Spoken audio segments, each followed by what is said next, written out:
नमस्कार दोस्तों, कैसे हैं आप लोग? मेरे ख्याल से बहुत अच्छे होंगे। आपने फेस्टिवल अच्छे से मनाया होगा और पर्यावरण का भी ध्यान रखा होगा।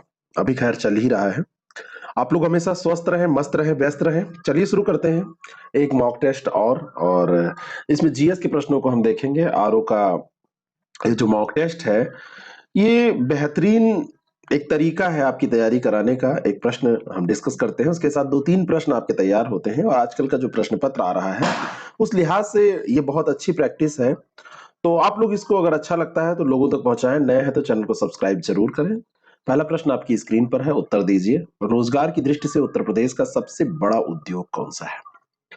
यूपी स्पेशल अब पूछा जाने लगा है और ऐसे में कोई भी प्रश्न कभी भी आपसे पूछा जा सकता है जो यूपी से रिलेटेड है।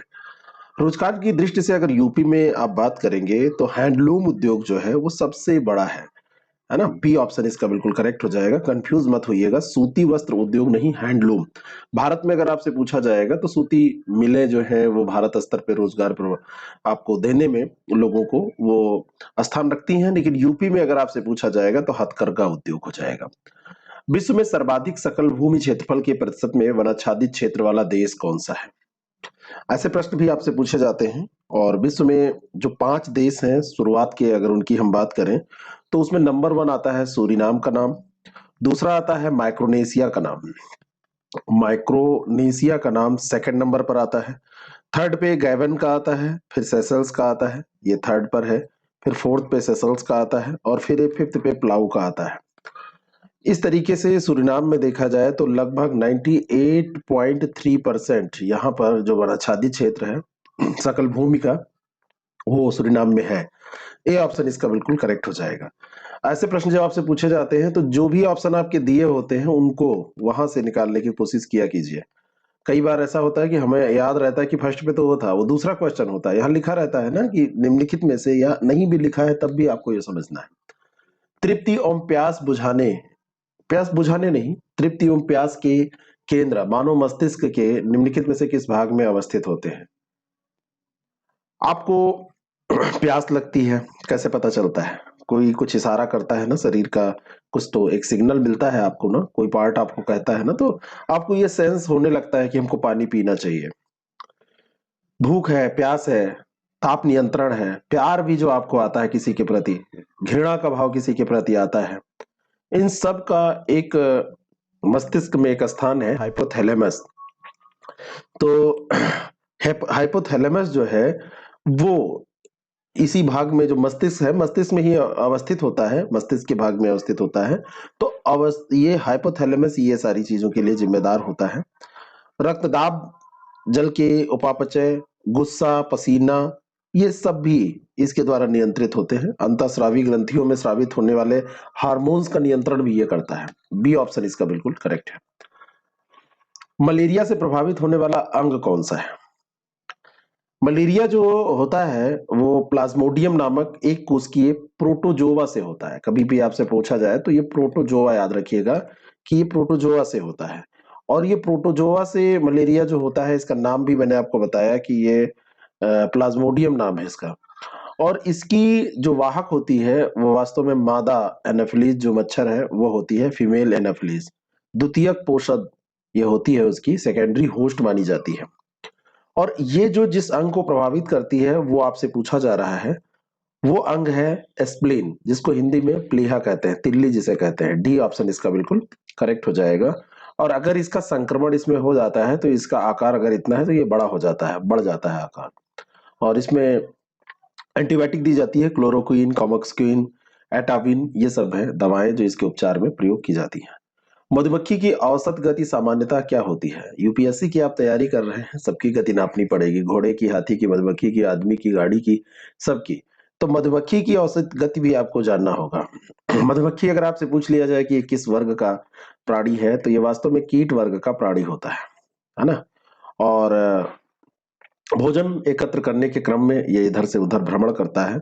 भोजन एकत्र करने में जब ये जाता है तो मतलब वापस जब आ रहा होता है भोजन लेके, बड़ी खुशी होती है इसको।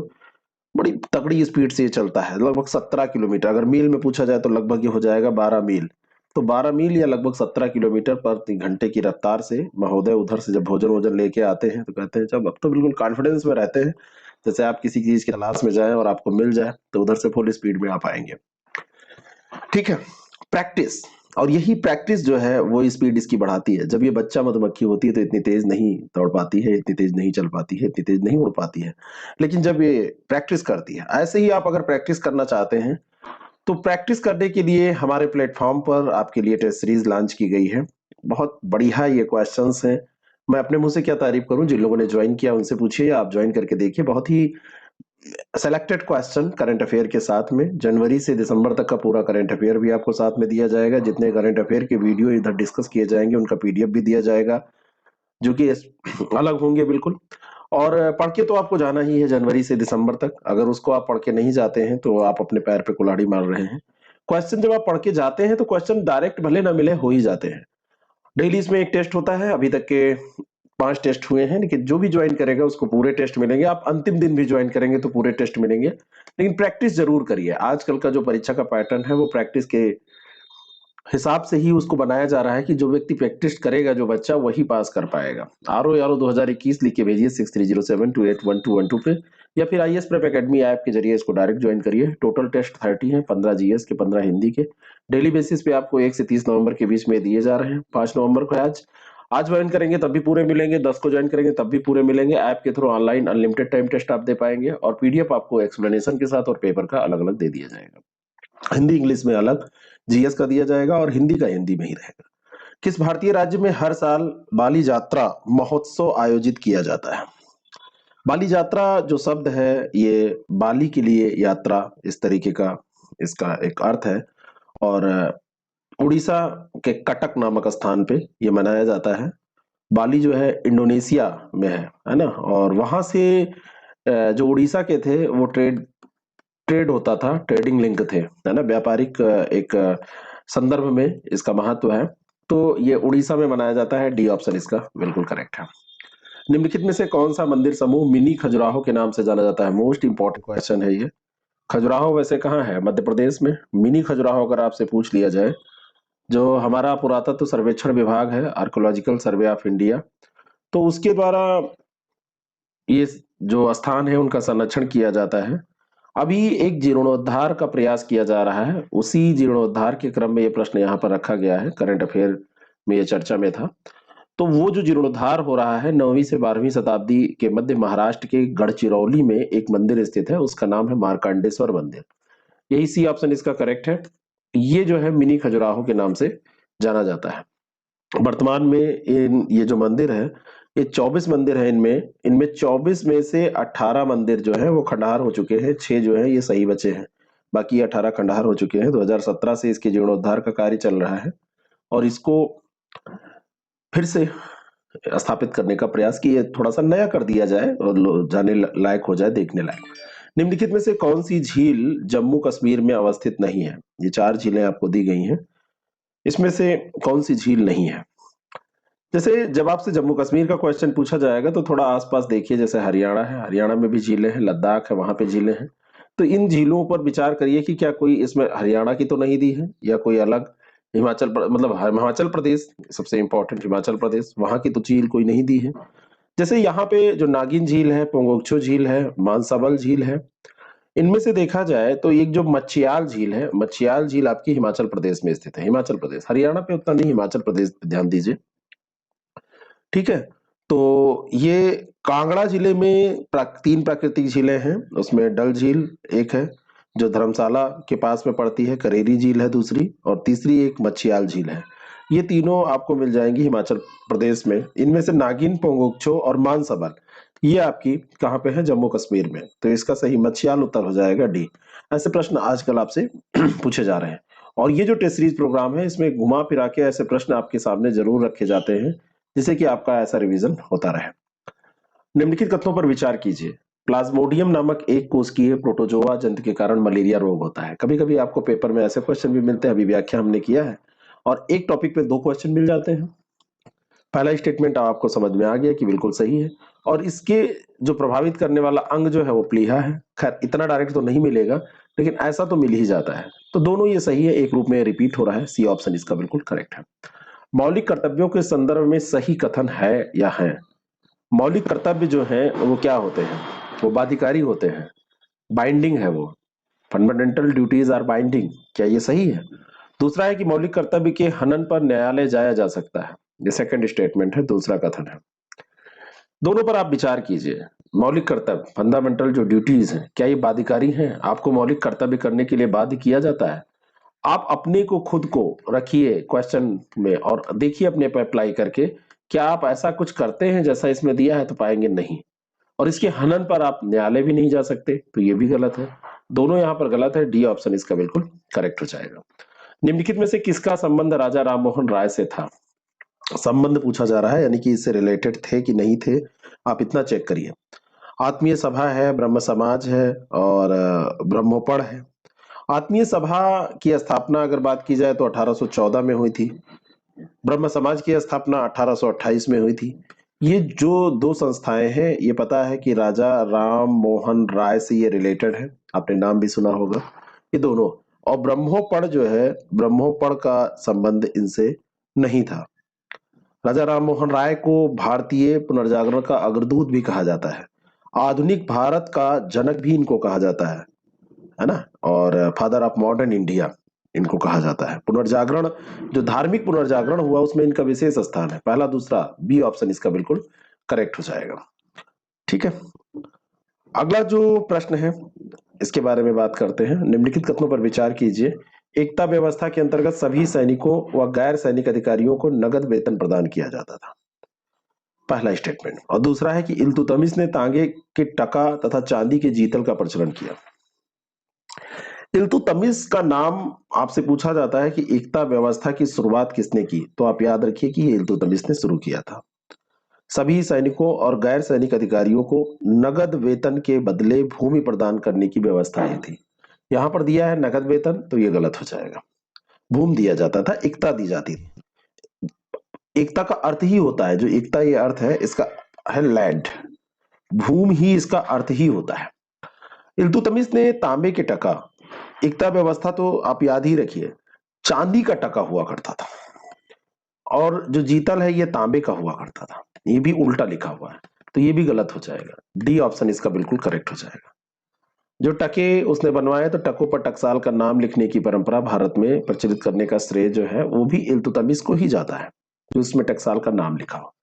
वर्ल्ड इकोनॉमिक आउटलुक रिपोर्ट जारी की जाती है किसके द्वारा? वर्ल्ड इकोनॉमिक आउटलुक रिपोर्ट जो जारी की जाती है वो किसके द्वारा जारी की जाती है, यही पूछा जा रहा है।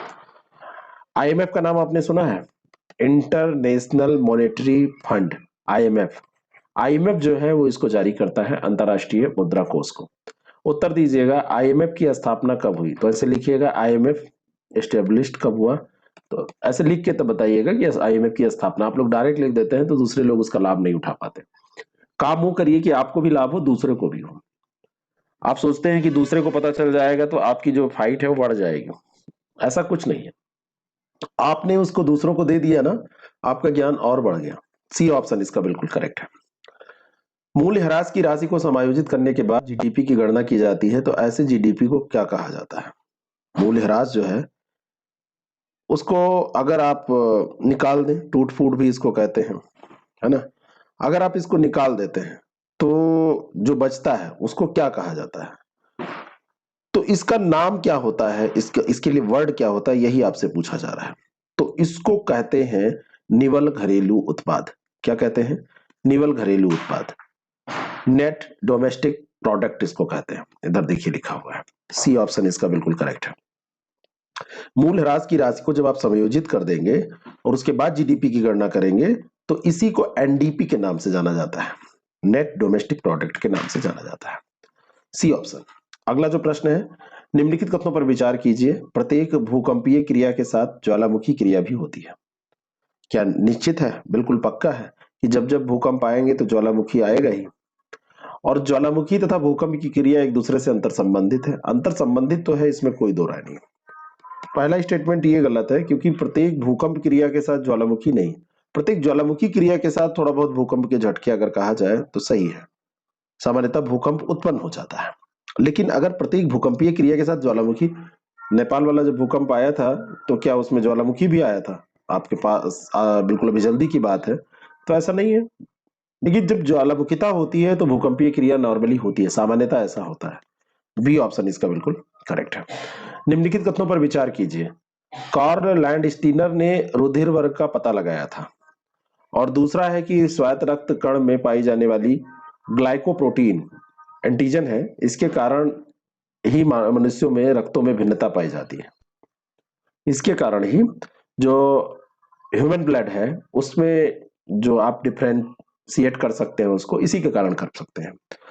तो पहला स्टेटमेंट है कार्ल लैंडस्टीनर ने रुधिर वर्ग का पता लगाया था, इसमें कोई दो राय नहीं है, बिल्कुल सही बात है। कार्ल लैंडस्टीनर ने ही इसका पता लगाया था। और स्वायत्त रक्त कण में पाई जाने वाली जो एंटीजन है ग्लाइकोप्रोटीन, उसके कारण ही इसमें भिन्नता पाई जाती है मनुष्यों के रक्त में। सी ऑप्शन इसका बिल्कुल करेक्ट है। जब आप ये टेस्ट सीरीज प्रोग्राम अगर लेते हैं तो इसमें भी आपको ऐसे मिक्स क्वेश्चन मिलेंगे। मिक्स क्वेश्चन का यहाँ पे मतलब ये है कि जैसे आप जब प्रैक्टिस करते हैं खाली ओल्ड ईयर क्वेश्चन पेपर आप कर लेते हैं, तो केवल ओल्ड ईयर क्वेश्चन पेपर करने से दिक्कत ये होती है कि अब न्यू क्वेश्चन भी जो बन रहे हैं उसको आप कहाँ से करेंगे, वो आपको इस प्रोग्राम में मिलेगा। करंट अफेयर के क्वेश्चन आपको इस प्रोग्राम में मिलेंगे। और ओल्ड ईयर के जो एमसीक्यूज हैं उनमें जो भी इंपॉर्टेंट एमसीक्यूज हैं जो रिपीट हो या ना हो लेकिन उनकी इंपॉर्टेंस है हमेशा, तो वो आपको यहाँ पर मिल जाएंगे। अगला जो प्रश्न है, जनन क्षमता की कमी के लिए उत्तरदायी विटामिन कौन से है? ऐसा विटामिन जो कि रिस्पॉन्सिबल है फर्टिलिटी के लिए, लैक ऑफ फर्टिलिटी के, तो फर्टिलिटी से जो रिलेटेड है वो विटामिन ई होता है। विटामिन जो है ई, विटामिन ई जो है ये फर्टिलिटी से रिलेटेड होता है। और विटामिन ई का जो स्रोत होता है वो हरी पत्तियां, अंडे की जर्दी, गेहूं, इन सब से ये मिलता है। अगर इनकी कमी हो जाती है तो जनन क्षमता कम हो जाती है, नपुंसक हो जाएगा व्यक्ति या उनमें ऐसी क्षमता नहीं रह जाएगी, पेशियां कमजोर हो जाएंगी। और विटामिन ई का जो नाम है वो टेकोफेराल है, टेकोफेराल। ए ऑप्शन इसका बिल्कुल करेक्ट हो जाएगा। अगला जो प्रश्न है, प्रधानमंत्री नरेंद्र मोदी ने आत्मनिर्भर भारत अभियान की घोषणा किस तिथि को की थी? तिथि कौन सी थी? इंपॉर्टेंट क्वेश्चन है। आत्मनिर्भर भारत अभियान जब लॉकडाउन चल रहा था उस समय ये घोषित किया गया था। 20 लाख करोड़ रुपए का पैकेज इसके अंतर्गत दिया गया था। ये जो पैकेज था इसमें विभिन्न योजनाओं को मर्ज करके वो सब इकट्ठा कर दिया गया था और ये घोषणा 12 मई 2020 को हुई थी।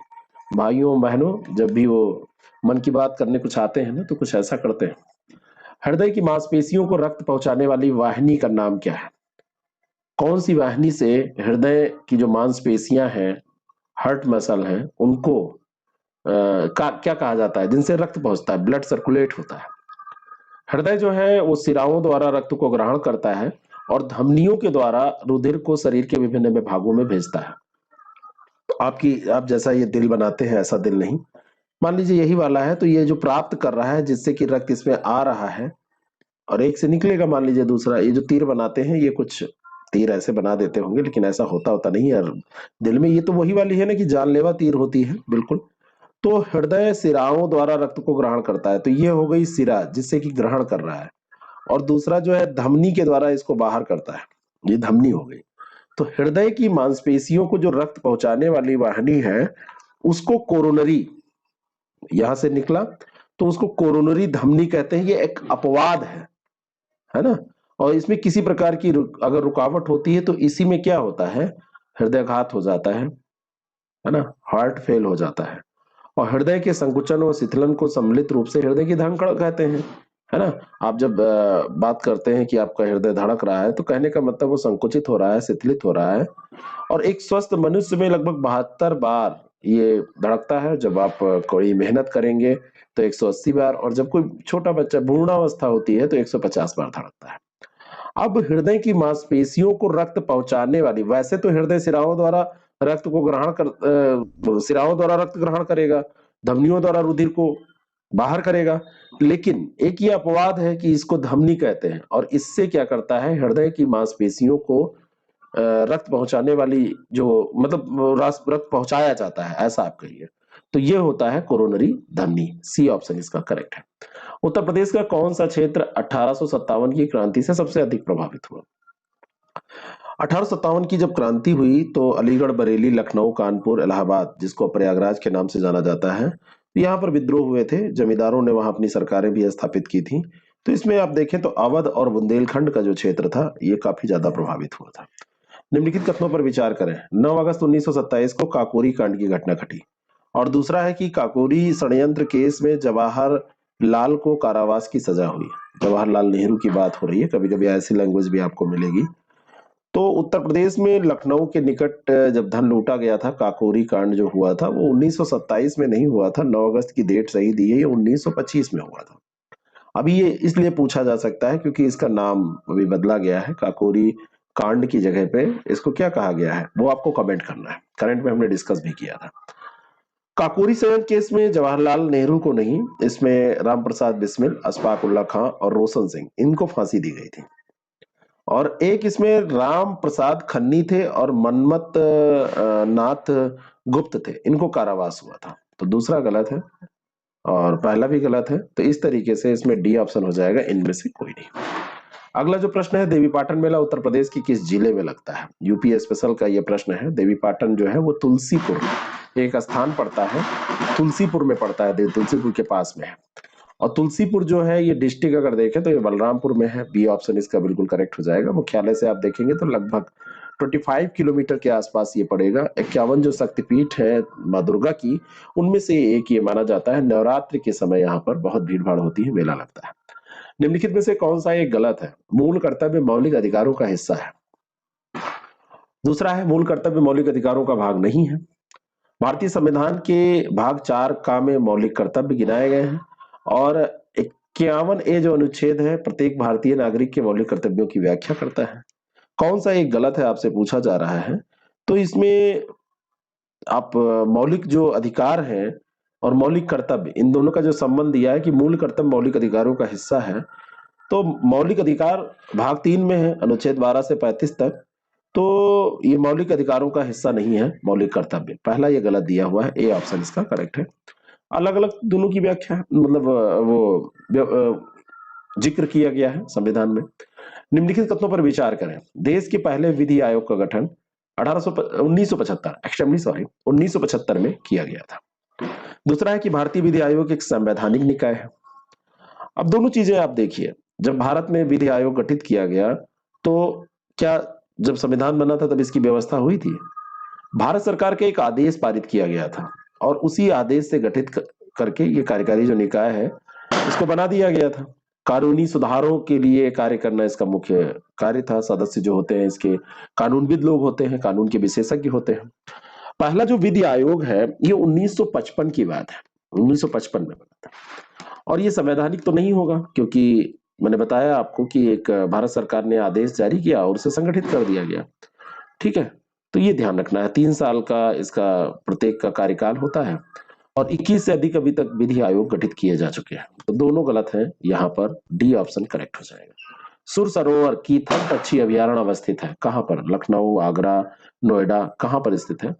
तो सुर सरोवर जो है ये स्थानीय और प्रवासी पक्षियों के लिए जाना जाता है। कीथम एक बड़ी झील है यहाँ पर, कई छोटे तालाब भी यहाँ पर हैं। 27 मार्च 1991 में इसका गठन उत्तर प्रदेश वन विभाग के द्वारा किया गया था। कीथम झील के को जो जाना जाता है वो अपनी खूबसूरती के साथ में जो वर्ड्स प्रवासी पक्षी आते हैं यहाँ पे, जो पक्षी बाहर के आते हैं उनके लिए जाना जाता है। और ये है सुर सरोवर कहाँ पर? आगरा के पास स्थित है। बी ऑप्शन इसका बिल्कुल करेक्ट हो जाएगा। उत्तर प्रदेश में जिप्सम कहाँ पर पाया जाता है? झांसी, हमीरपुर, कुशीनगर, लखीमपुर खीरी और आजमगढ़। उत्तर प्रदेश में झांसी और हमीरपुर ये 2 जगह हैं जहां पर जिप्सम पाया जाता है। निम्नलिखित कथनों पर विचार करें। एक चीज मैं आपको बताना चाहता हूं, अगर आप केवल पढ़ते रहते हैं, प्रैक्टिस नहीं करते हैं, तो आप पढ़ाई पूरा नहीं कर रहे हैं। पढ़ाई को आप कहीं ना कहीं हल्के में ले रहे हैं। प्रैक्टिस करिए, प्रैक्टिस बहुत ज्यादा जरूरी है। आप कहीं से भेजे पुराने क्वेश्चंस आप देखते हैं तो आपकी तैयारी बहुत तेजी से होती है, क्योंकि 2-3 चीजें हैं। आपने जो पढ़ा वो चेक होता है, नहीं तो आप पढ़ रहे हैं किताब की किस लाइन से क्वेश्चन आ रहा है आपको नहीं पता है। और जब क्वेश्चन के तौर पर आप देखते हैं तो आप ये मान के चलिए कि आप डायरेक्टली वो काम कर रहे हैं जैसा कि जरूरी है, जैसा कि जरूरी है एग्जाम के लिए। और इस तरीके के काम जो होते हैं वो हमेशा इफेक्टिव होते हैं। और केवल आप पढ़ के रात दिन बस केवल किताब को अंडरलाइन कर रहे हैं, उससे ये काम बनने वाला नहीं है। तो प्रैक्टिस बहुत करना है, प्रीलिम्स हो या मेंस। चार्ल्स वुड डिस्पैच को भारतीय शिक्षा का मैग्ना कार्टा कहा जाता है, और चार्ल्स वुड डिस्पैच में कहा गया था कि स्त्री तथा व्यवसायिक शिक्षा को प्रोत्साहित किया जाए। ये दो स्टेटमेंट है। 1854 की बात है। 1854 में भारत की जो शिक्षा व्यवस्था है उसके लिए एक विस्तृत योजना बनाई गई थी, और इसके लिए देसी भाषाई प्राथमिक पाठशालाएं स्थापित की जाए, ये भी बात की गई थी। जिला स्तर पर आंग्ल भाषाई हाई स्कूल की बात की गई थी। लंदन लंदन विश्वविद्यालय की तर्ज पर यहाँ पर मुंबई, कलकत्ता और मद्रास में विश्वविद्यालय खोलने की भी बात हुई थी। स्त्री और व्यावसायिक शिक्षा को भी प्रोत्साहित करने की बात हुई थी, और इसी को भारतीय शिक्षा का मैग्ना कार्टा कहा जाता है। 1854 की ये बात है, ये सन भी पूछा जाता है। तो सी ऑप्शन इसका बिल्कुल करेक्ट हो जाएगा, दोनों सही है। महात्मा गांधी के चंपारण सत्याग्रह का किसने विरोध किया था? रविंद्रनाथ टैगोर, एनजी रंगा, राजकुमार शुक्ल, राजेंद्र प्रसाद। महात्मा गांधी जब चंपारण में सत्याग्रह कर रहे थे तो महात्मा की उपाधि दी गई थी उसी समय इनको, रविन्द्रनाथ टैगोर जी ने दिया था। तो ये विरोध करते तो ऐसा तो नहीं होता। तो पहला तो ऐसे राजकुमार शुक्ल ने उनको बुलाया ही था, ये भी नहीं होगा। राजेंद्र प्रसाद जी भी इसमें साथ में थे, सपोर्ट ही कर रहे थे। जो एनजी रंगा थे, इन्होंने इनका विरोध किया था। बी ऑप्शन इसका बिल्कुल करेक्ट हो जाएगा। उत्तर प्रदेश में बेसिक शिक्षा निदेशालय की स्थापना कब की गई थी? बेसिक शिक्षा को अधिक प्रभावी बनाने के लिए, गतिशील बनाने के लिए। पहले ये सब एक ही में, पूरा शिक्षा विभाग एक ही में हुआ करता था, तो बेसिक को अलग किया गया, माध्यमिक को अलग किया गया, और ये काम किया गया था उत्तर प्रदेश में 1985 में। बी ऑप्शन इसका करेक्ट हो जाएगा। अगला जो प्रश्न है कि भारत ने किस पड़ोसी देश के साथ हॉटलाइन स्थापित करने के लिए सहमति जाहिर की? भारत और पाकिस्तान और भारत और चीन के जो रिश्ते हैं, ये हमेशा वही रहते हैं ना कि तलवार पे बिल्कुल चलने के समान होते हैं, कि अगर पैर रखेंगे तो कटेंगे और रखे बिना काम भी नहीं चलता है, क्योंकि पड़ोसी हैं। पड़ोसी बहुत खतरनाक होते हैं, बहुत अच्छे भी होते हैं। आप इनसे दुश्मनी रखते हैं तब भी खतरा है, और दोस्ती रखते हैं तब भी खतरा है। समझ रहे हैं ना? अब भारत और चीन के जो रिश्ते हैं, वो कोशिश की जाती है कि वो सही रहे, क्योंकि चीन भी महाशक्ति है, भारत भी चीन की इतना तो नहीं है, लेकिन कमजोर तो कतई नहीं है। अब आप ये मत सोचिएगा कि न्यूज में दिखा रहा था कि भारत विश्व का सबसे बड़ा, हम आपको असलियत भी तो देखना पड़ेगा ना। तो भारत के विदेश मंत्री इस समय है जयशंकर प्रसाद, तो उन्होंने एक अपने चीनी समकक्ष के साथ विदेश विदेश मंत्री वहां जो है उनसे फोन पर बात की। तो यही हॉटलाइन इसको कहा गया था। जब बात ऐसी होती है कि भाई शांत रहो, तुम भी, हमारी भी सेनाएं शांत रहेंगी, आराम से हम रहे। तो जब बात हो गई थी तो उस समय जो पोगोंगसो झील थी, उसके उत्तरी और दक्षिणी तट से सैनिकों के विस्थापन को स्वीकृति दी गई थी। तो ये चीन के साथ हुआ था। बी ऑप्शन इसका करेक्ट है। सांख्यिकी और कार्यक्रम कार्यान्वयन मंत्रालय द्वारा जारी जीडीपी के दूसरे अग्रिम अनुमानों के अनुसार वित्त वर्ष 2020-21 की जीडीपी वृद्धि दर क्या है? सांख्यिकी और कार्यक्रम कार्यान्वयन मंत्रालय जो है ये अनुमान लगाता रहता है, और समय समय पर। तो इसमें जैसे आपसे पूछा जा रहा है कि ये वित्त वर्ष 2021 के लिए और दूसरे अग्रिम अनुमान, तो कभी कभी आपसे ये फैक्ट ही पूछ लिया जाता है। तो एनएसओ और सांख्यिकी व कार्यक्रम कार्यान्वयन मंत्रालय ने त्रैमासिक अनुमान जारी किए थे, तो उसी समय ये पूछा गया था। तो इसमें ये 8% का अनुमान लगाया था। अब ये क्वेश्चन इसलिए रखा गया है कि जब ऐसी न्यूज, जैसे न्यूज़पेपर आप जब पढ़िए, तो ऐसी न्यूज को थोड़ा सा आप ध्यान दीजिए कि क्या हो रहा है ना। न्यूज़पेपर में केवल ये मत पढ़िए कि कहाँ किसने क्या किया, ये इधर चली गई, वो उधर चला गया, ये सब नहीं। थोड़ा सा आप अपने काम की न्यूज निकालिए। इसीलिए कोई स्तरीय पेपर लीजिए जिसमें लोकल न्यूज पढ़ना नहीं बना है। लोकल न्यूज पढ़िए आप, आपको समाज के बारे में, सोसाइटी के बारे में पता चलेगा। लेकिन उससे ज्यादा important national and international economic, ये सारी न्यूज है जो साइंस टेक से रिलेटेड है, ऐसी न्यूज। हाल ही में पीएम मोदी ने कहां पर खेलो इंडिया विंटर गेम्स का उद्घाटन किया है? खेलो India winter games Jammu Kashmir में गुलमर्ग पड़ता है, और ये बात है फरवरी की, फरवरी 2021 की, 26 फरवरी की बात है ये। प्रधानमंत्री मोदी ने वहीं से 26 फरवरी को गुलमर्ग से इसका उद्घाटन किया था। किस भारतीय नेता को global energy and environment leadership award से सम्मानित किया गया? CERAWeek global energy and environment leadership award ये था।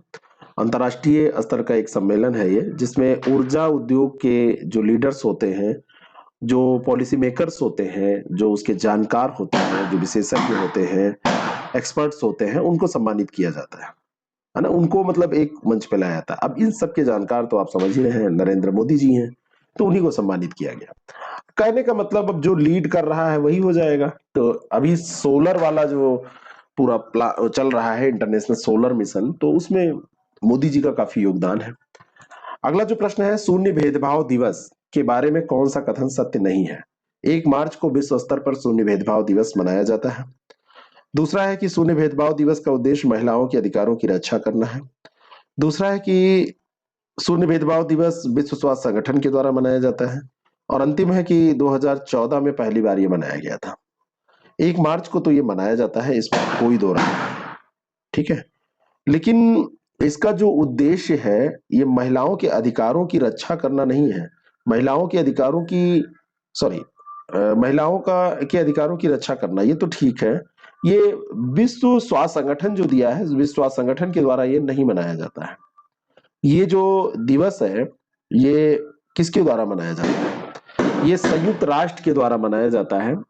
संयुक्त राष्ट्र का जो एड्स कार्यक्रम चल रहा है उसके द्वारा महिलाओं के अधिकारों की तो ये रक्षा करना इसका उद्देश्य है, और उनको सशक्त बनाना, है ना। ये उद्देश्य रखता है। लेकिन सी ऑप्शन इसका गलत है, क्योंकि ये WHO से रिलेटेड नहीं है। वर्ष 2020 के लिए गांधी शांति पुरस्कार से सम्मानित किया गया किसे? तो 2020 का जो गांधी शांति पुरस्कार है, ये बंगबंधु शेख मुजीबुर रहमान, जो कि बांग्लादेश के कर्ता धर्ता, उनको दिया गया। और ये गांधीवादी विचार को श्रद्धांजलि देने के रूप में इसको मनाया जाता है। और 1995 में मोहनदास जो गांधी, हमारे बापू गांधी जी की 125वीं वर्षगांठ के अवसर पर इसको लॉन्च किया गया था 1995 में। तो ए ऑप्शन इसका करेक्ट हो जाएगा। अगला जो 19 में किसको दिया गया था, ये वहां के ओमान के दिवंगत सुल्तान थे कबूस बिन सैद अल सैद, उनको दिया गया था। निम्नलिखित में से कौन सी वह ब्रह्मवादिनी थी जिसने कुछ वेद मंत्रों की रचना की थी?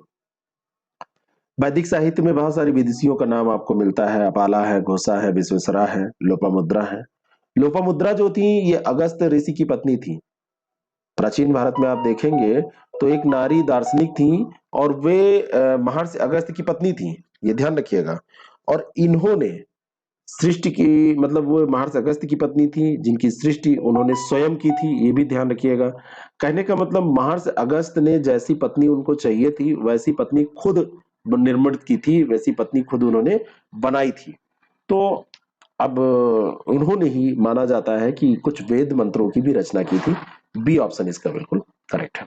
क्षेत्रीय प्रश्नों का सृजन हुआ है संविधान के द्वारा, संसदीय कानून के द्वारा, सरकारी संकल्प के द्वारा, राष्ट्रीय विकास परिषद के द्वारा। 1956 में एक अधिनियम आया, और संसद ने अधिनियम जब पास किया तो 5 क्षेत्रीय परिषदों की उस समय रचना की, मतलब उनको गठित किया गया, उत्तर, दक्षिण, केंद्रीय और पश्चिम।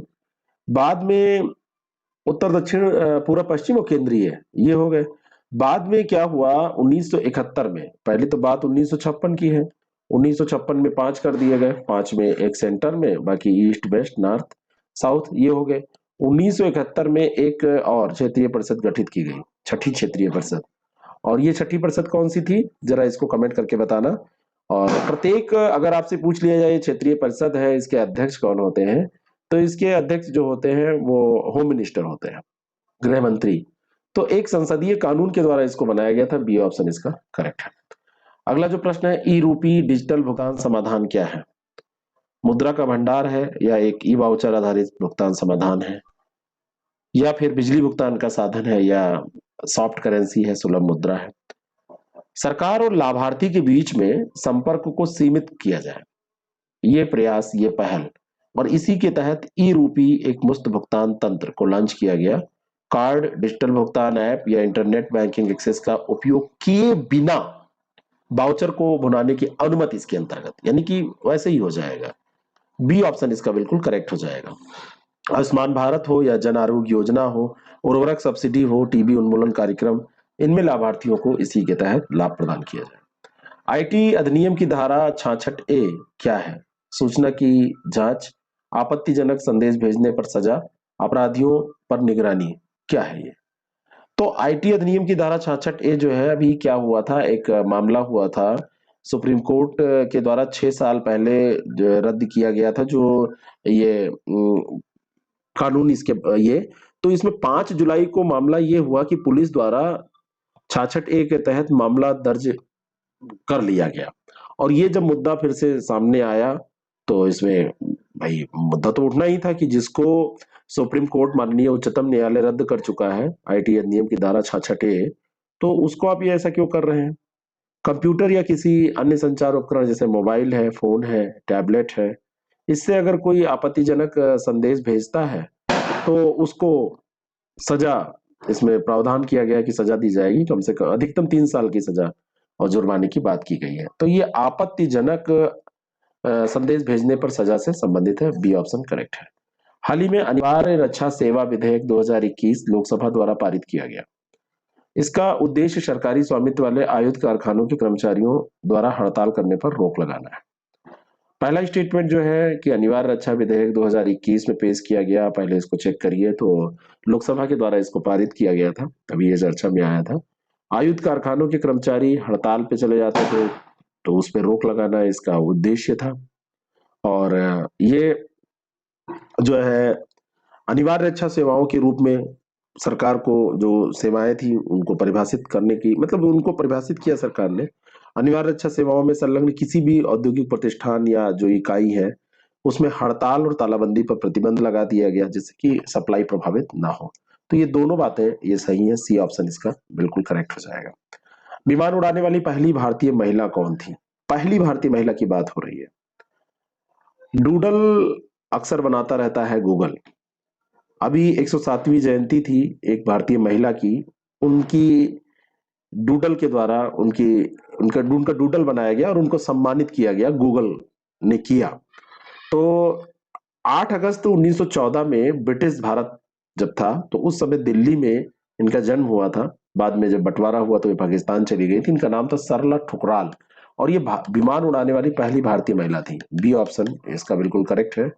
और मतलब उन्होंने सबसे पहले उड़ाया था, ऐसा ध्यान रखिएगा। 127वां संविधान संशोधन विधेयक का संबंध है किससे? जल सुरक्षा, राज्य की अपनी ओबीसी सूची बनाने की शक्ति, महिला रोजगार को बढ़ाना और आंतरिक सुरक्षा। 9 अगस्त 2021 9 अगस्त 2021 को ये 127वां संविधान संशोधन विधेयक पेश किया गया। ओबीसी सूची बनाने की शक्ति को इसमें बहाल किया गया। 102वां जो संविधान संशोधन विधेयक था उसमें कुछ प्रावधानों को स्पष्ट करने के लिए संसद में इसमें पेश किया गया था, जिसमें पिछड़े वर्गों की पहचान करने के लिए राज्यों की शक्ति पहले किसमें, मतलब उसको छीन लिया गया था कि राज्य ऐसा नहीं करेंगे, तो उसको शक्ति को बहाल किया गया।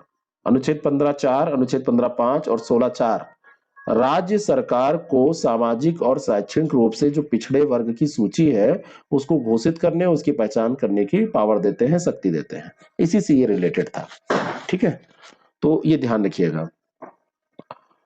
ठीक, तो इसका संबंध की ये उत्तर क्या हो जाएगा? बी वाला ऑप्शन हो जाएगा, राज्य की अपनी ओबीसी सूची बनाने की शक्ति।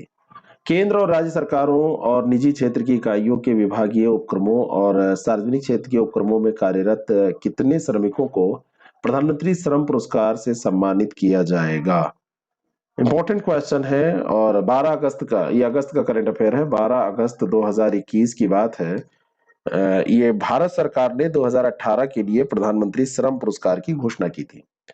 तो ये पुरस्कार केंद्र और राज्य सरकारों की विभागीय उपक्रमों और सार्वजनिक क्षेत्र के उपक्रमों और जो निजी क्षेत्र के कार्यरत श्रमिक हैं, तो इसमें ध्यान रखिएगा भारत सरकार के या सार्वजनिक क्षेत्र के, मतलब विभागीय उपक्रम हो या सार्वजनिक क्षेत्र के हो या निजी, सबको शामिल किया था, ये प्रश्न पूछा जा सकता है। तो उसके 69 कर्मियों को इसमें क्या किया गया? पुरस्कार देने की बात की गई। निम्नलिखित में से कौन रेमंड मैग्सेसे पुरस्कार 2021 का विजेता है? तो डॉक्टर फिरदौसी कादरी, मोहम्मद अमजद साकिब और रॉबर्टो वैलोन। तो ये तीनों लोगों का नाम आपको याद रखना है। ये जो रेमंड मैग्सेसे पुरस्कार है, जिसको एशिया का सर्वोच्च सम्मान, एशिया का नोबल कहा जाता है, तो इसको ये फिलीपींस के राष्ट्रपति थे रेमंड मैग्सेसे, तीसरे राष्ट्रपति थे, उनके नाम पर शुरू किया गया था। फिरदौसी कादरी ये वैक्सीन वैज्ञानिक हैं, डॉक्टर फिरदौसी कादरी बांग्लादेश से। मोहम्मद अमजद साकिब पाकिस्तान से है, माइक्रो फाइनेंस से रिलेटेड है ये। और रॉबर्टो बैलोन जो है ये फिलीपींस से हैं और सामुदायिक पर्यावरणविद हैं। और इसमें और भी नाम है, स्टीवन मुंशी ये मानवाधिकार कार्यकर्ता हैं अमेरिका से। और वॉचडॉग खोजी पत्रकारिता संबंधी एक इंडोनेशियाई समूह है, उसको पुरस्कृत किया गया। तो डी ऑप्शन इसका बिल्कुल करेक्ट हो जाएगा। भारत के किस राज्य का समुद्री तट सबसे अधिक लंबा है? जीके का प्रश्न है। भारत में अगर आप देखेंगे तो गुजरात का जो समुद्र तट है वो बहुत लंबा हो जाएगा। जरा कोई क्रम बताएगा, क्या क्रम है? व्याख्या में हम सब देते हैं, लेकिन इसका क्रम बताइएगा कि 5 क्रम बता दीजिए कि, या 3 कम से कम बता दीजिए कि सबसे बड़ा, उससे छोटा, उससे छोटा। अगला जो प्रश्न है, भारत के कितने राज्य तटरेखा से लगे हुए हैं? भारत में जब भी आपसे ये पूछा जाए तो भारत की मैप का कम से कम ये तटीय क्षेत्र वाला जो हिस्सा है ये पूरा आपका तैयार होना चाहिए। कौन कौन से राज्य हैं गिनना ना पड़े, डाटा होना चाहिए, समय जिससे बच जाए आपका। तो सी ऑप्शन करेक्ट है, 9 राज्य तटरेखा से लगे हैं। ग्रीष्म काल में आर्द्र उष्मा का अनुभव होता है जब मौसम क्या होता है? जब मौसम इमेच्योर होता है, या शार्प, या स्कॉर्चिंग होता है ना, या ह्यूमिड होता है, कैसा होता है? तो जब उमस वाला होता है, ह्यूमिड होता है, तो आपको आर्द्र उष्मा का अनुभव होता है। डी ऑप्शन इसका बिल्कुल करेक्ट हो जाएगा। शार्प की जगह पे यहाँ पे मगी, कीन जो शब्द होते हैं उनका इस्तेमाल होना चाहिए। ठीक है। निम्नलिखित में युग्मों में से कौन सा एक सुमेलित नहीं है? अहमदाबाद, साबरमती, लखनऊ, गोमती, भुवनेश्वर, महानदी, उज्जैन, क्षिप्रा। देखिए यहाँ पर एक चीज है, जैसे अहमदाबाद साबरमती, इसको आप चेक करेंगे तो ये सही है। लखनऊ गोमती सही है।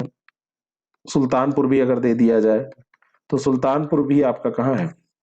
गोमती नदी के तट पर। यहाँ पर भुवनेश्वर जो दिया है महानदी, और उज्जैन क्षिप्रा, देखिए ये सही है। जो भुवनेश्वर दिया है ये महानदी के तट पर नहीं है। ठीक है।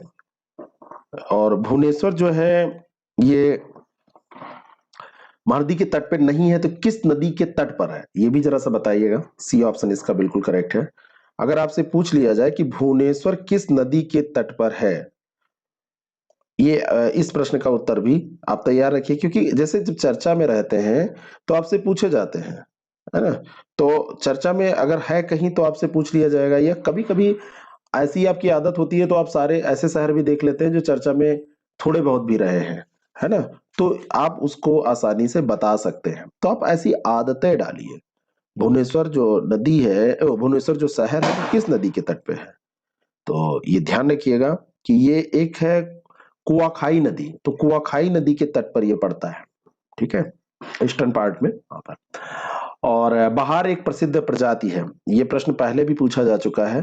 तो बहार, जैसे आपने अगर प्रजातियों की सूची पढ़ी होगी तो अरहर की जो प्रजातियां हैं उसमें अमराजात, मालवीय विकास, पारस, ऐसे एक बहार प्रजाति भी है। तो ये अरहर की प्रजाति है। सी ऑप्शन इसका करेक्ट है। जैसे होता ये है कि आप बहुत बार बहुत सारी चीजें पढ़ लेते हैं, लेकिन आप रिवाइज नहीं करते हैं। आपके पास देखिए पढ़ने का बहाना होना चाहिए, और कुछ ना कुछ जब बहाना आपको मिलता रहता है, कुछ ना कुछ प्रेरक चीजें आपको मिलती रहती हैं। कुछ ना, जैसे हमारा जो टेस्ट सीरीज प्रोग्राम है इसमें सबसे खास बात है, आप कहीं भी है, मान लीजिए कि आप मार्केट गए, किसी आप सेव कराने गए हैं, आप बाल कट कराने गए हैं, और वहां पे आपको वेटिंग टाइम कुछ लग रहा है 20 मिनट, हाफ एंड आवर, कुछ भी लग रहा है, तो आप अपना मोबाइल निकालिए, एक टेस्ट दे डालिए, रिवाइज कर डालिए, आपके पॉकेट में आपके 300 टेस्ट रहेंगे, जो भी पब्लिश हो रहे हैं वो मिलते चले जाएंगे आपको।